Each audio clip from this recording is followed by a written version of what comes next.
Fed by Africa's greatest lake, the Nile runs north for over 4,000 miles before reaching its outflow in the Mediterranean Sea.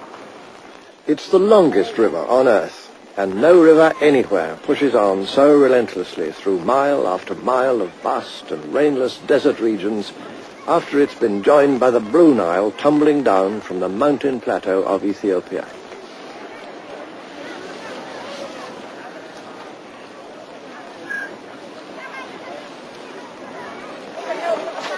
But the Nile is more than a great river. It's a whole library of the history we're looking for. From the earliest times of human settlement along the river, some 10,000 years ago, the Nile was the giver of life to ancient communities who came to its banks and found on fertile soil that was enriched unfailingly, year by year, by the flood of silt. Those early people were among the ancestors of the Egyptians and the Sudanese of today. Others may have come from the Middle East, but the archaeological evidence combines to show that the main lines of incoming migration were from the southwest and the west. In other words, from the African communities of the Sahara.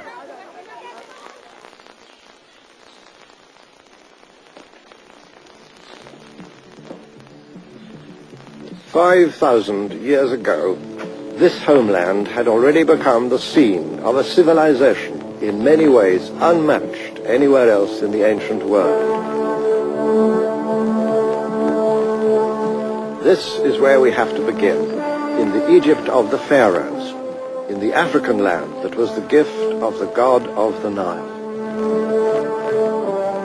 It's easy enough to believe within these corridors built to a gigantic scale and yet wonderfully proportioned that you've entered a world sprung complete from the lap of the gods. Egypt of the pharaohs was the greatest and the oldest and the most inventive of all the high civilizations of antiquity.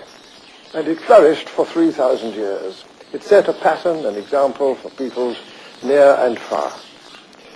But where were its roots, its origins, its starting point? Most of us have believed or have been taught that the glories of the pharaohs could never have been created by African people or African ideas because, it's been said, Africans could never have built a high civilization.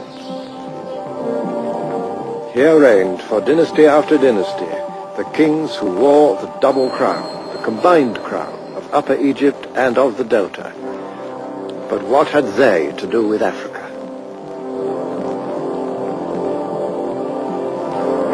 How could this grand hierarchy of gods and spirits have anything in common with the superstitious mumblings of the black peoples of inner Africa?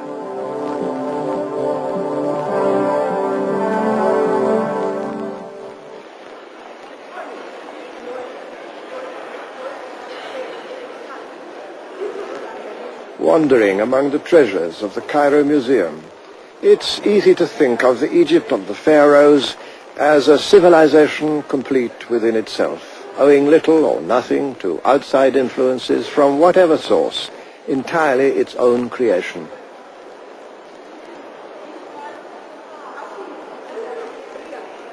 And I imagine that most visitors conclude as they listen to their guides that a statue such as this of the young king Tutankhamun may have turned very black in the course of centuries, but could not have been a black man in the first place.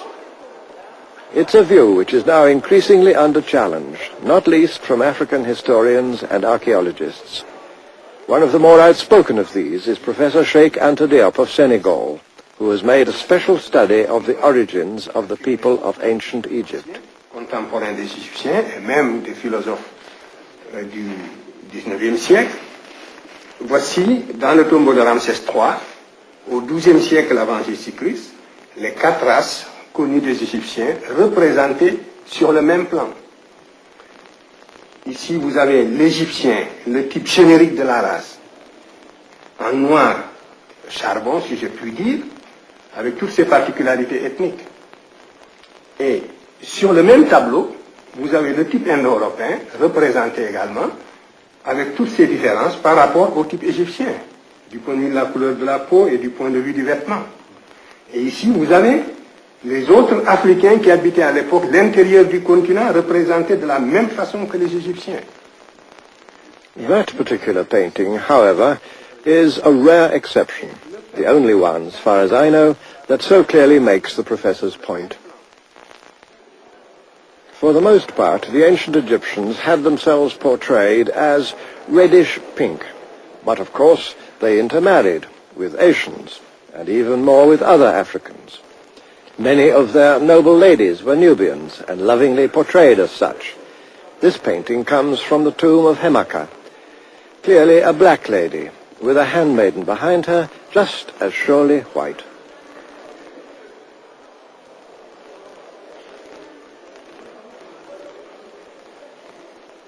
It followed that the royal children were often black as well, as was King Senusret, seen here wearing the white crown of Upper Egypt.